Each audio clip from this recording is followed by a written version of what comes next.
aqui com o nosso conteúdo, uma vez que a gente definiu as componentes de tensão, né, que atuam sobre uma superfície e como caracterizar completamente essas componentes de tensão que agem sobre um corpo, né, qualquer, através do nosso elemento infinitesimal lá de volume, que dá origem ao tensor de tensões, e depois de trabalhar com a relação entre cada uma dessas componentes e as forças internas que agem sobre aquela superfície, nós vamos partir para um conceito que é chamado de tensão média, tá?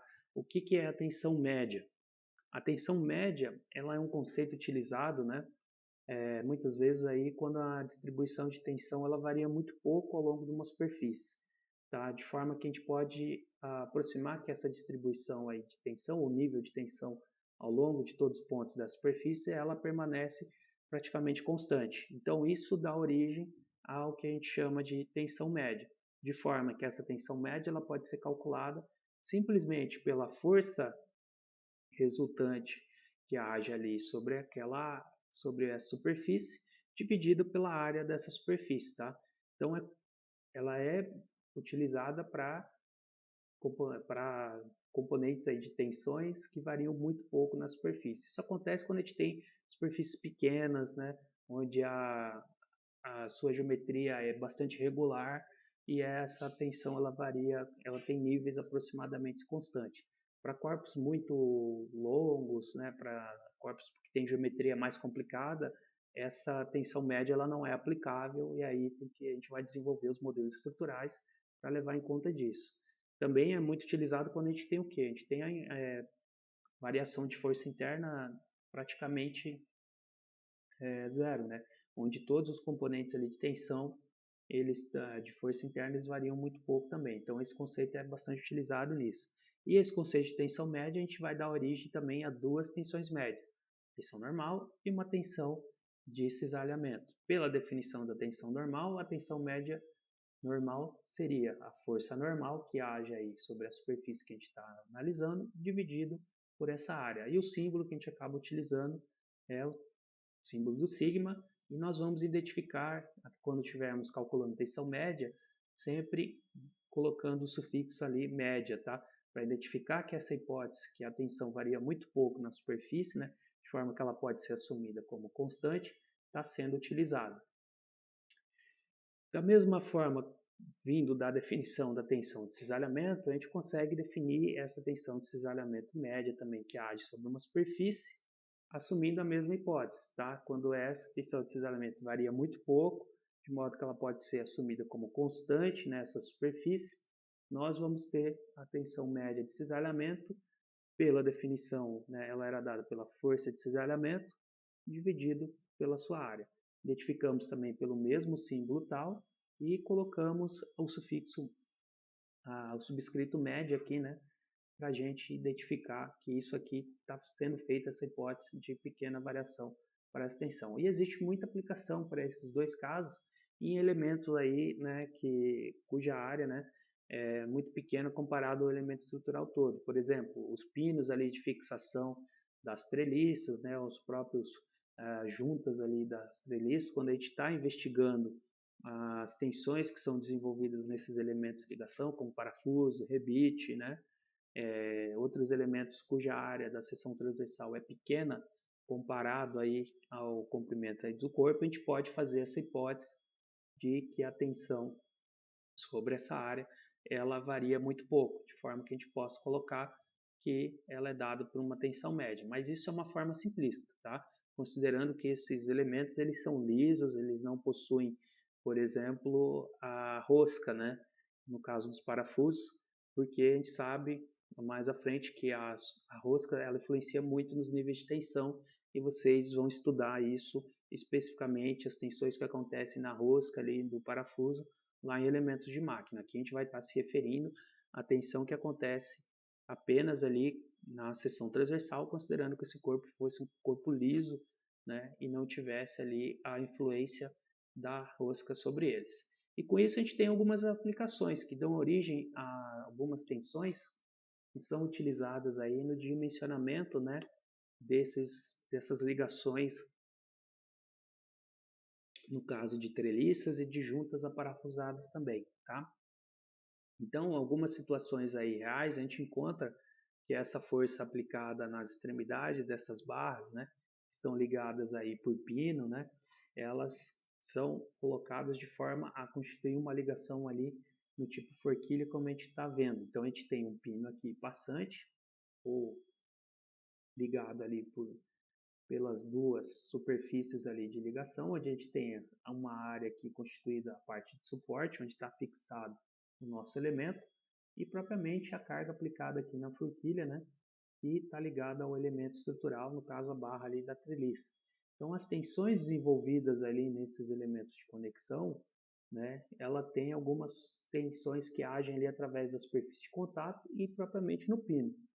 Então a gente nota que tem uma superfície ali de contato entre o pino e a forquilha, né, representada aqui por a nossa seção aqui de comprimento BB, e também a gente tem uma tensão ali que acontece de contato entre o pino e propriamente o suporte. E ao tracionar essas ligações ali, né, ao aplicar a carga como a gente está vendo, a gente nota que o pino ele vai ser pressionado contra essas faces, né, ali que ele está tendo contato tanto com a forquilha, tanto com o suporte, dando origem ao que a gente chama de tensão de esmagamento nas conexões. E como é essa tensão de esmagamento nessas conexões? Então a gente tem três áreas ali de contato, tá? Que vai ser duas áreas aqui referentes ao contato do pino com a forquilha e uma área aqui na frente onde a gente vai ter a forquilha sendo tracionada ali, pressionando contra o pino, que vai ser a nossa área aqui BC, tá? Então a gente tem que essas tensões, elas vão ser assumidas como constantes ali sobre essa superfície de contato.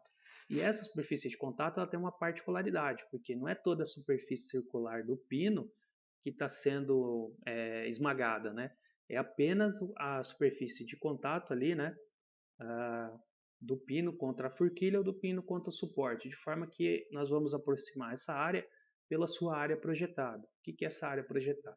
Essa área projetada nada mais é do que a projeção da área circular sobre um plano. Então, ela forma uma área retangular, dada aqui nesse caso, né, pelas nossas dimensões, a espessura da forquilha, e que vai multiplicar o diâmetro aqui do nosso pino, formando uma área ali projetada, que é a projeção da área circular ali, né? No caso vai ser na forquilha T vezes D, e no caso a área projetada aqui no suporte vai ser a espessura do suporte T1, que vai multiplicar o diâmetro ali do nosso pino, tá? Formando então essas duas áreas projetadas, que dá origem a essa tensão de esmagamento, que vai ser a própria carga aplicada ali sobre o nosso elemento, né? Então estou tracionando com P, tanto o suporte quanto a forquilha.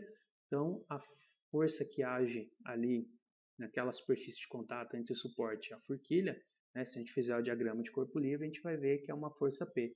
E a área de contato é essa área projetada, de forma que você está esmagando o material ali do suporte e da forquilha, né, contra o material ali do nosso pino, tá? Então tem que só tomar um certo cuidado na hora de utilizar, né, a área correta ali, né, porque vocês viram que dependendo dos elementos, eles podem ter espessuras diferentes, tanto no seu suporte quanto na forquilha, de forma a ter níveis de tensões diferentes, tá? Então sempre recomendo desenhar o diagrama de corpo livre, ver essa força que está agindo, colocar as dimensões ali das espessuras, tá, do material, que pode ser diferente e você acabar se confundindo na hora de fazer esses cálculos, ok?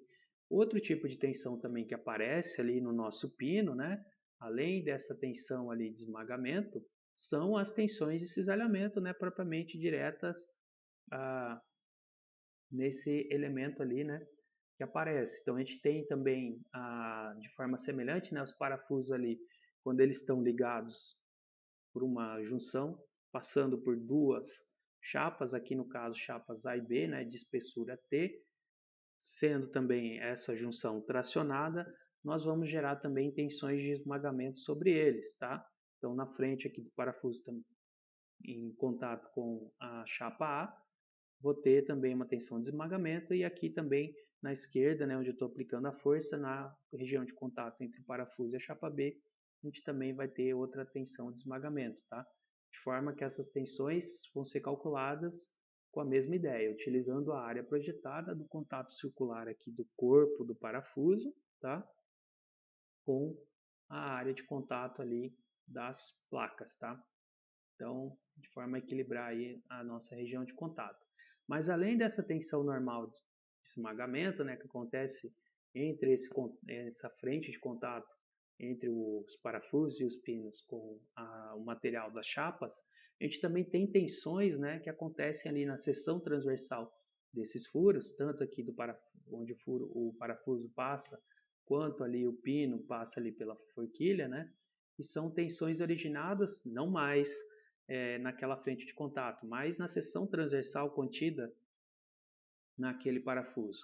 De forma que a gente tem uma força total sendo aplicada ali na região do furo como P, só que essa força ela age, né, no material da nossa chapa, né, em cada uma das duas áreas ali que vocês estão vendo, né, formada pela seção retangular ali T, que vai multiplicar, né, uma parcela ali de área, que já a gente vai calcular, que a área seria o que? A área retangular total menos a área do furo, né?